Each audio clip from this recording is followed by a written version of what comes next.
திருச்சிற்றம்பலம். திருநாவுக்கரசர் தேவாரம் 4ஆம் திருமுறை. பண் காந்தாரம். நாடு நடுநாடு. தலம் திரு அதிகை வீரட்டானம். பதிகம் 2, பாடல் 3.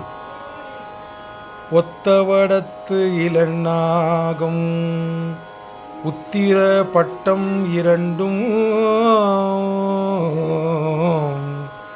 ஒத்தவடத்து இளநாகம் உத்திரபட்டம் இரண்டும்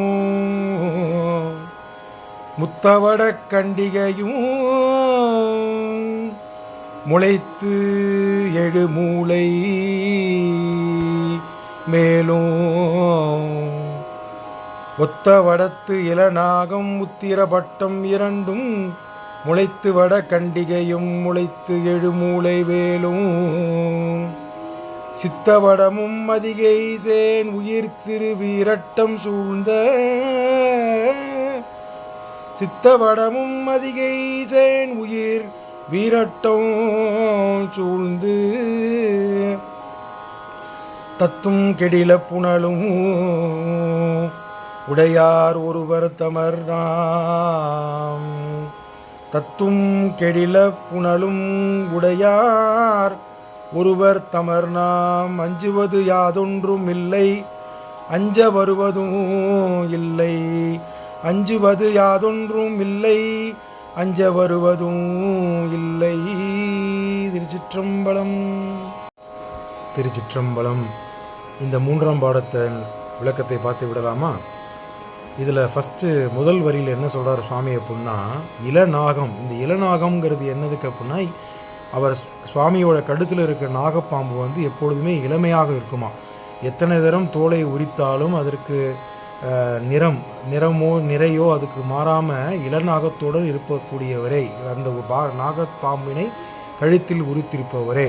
முளைத்தெழு சூளம் அப்படின்னா, இந்த சூளாயுதம் பார்த்திங்கன்னா 3 வடிவத்தில் இருக்கும். 3 வடிவத்தில், 1, 2, 3 வடிவத்தில் இருக்கும். அது வந்து எப்படி இருக்குன்னா, நெற்கதிரிகள் நிலத்திலேருந்து விளைத்தா மாதிரி தன் கையில் சூலத்தை எப்பொழுதும் தரித்திருப்பவரே அப்படிங்கிற மாதிரி அந்த பாட்டில் அந்த இதோடு ஒப்பிடுகிறார்.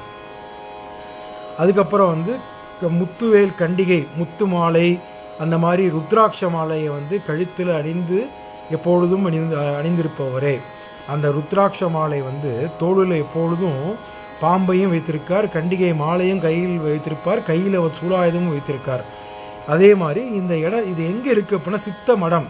சித்த வடம் அப்படின்னா என்ன அர்த்தம் அப்படின்னா, அங்கே ஒரு மடம், அதிகை வீரட்டானத்தில் ஒரு மடம் இருந்திருக்கு.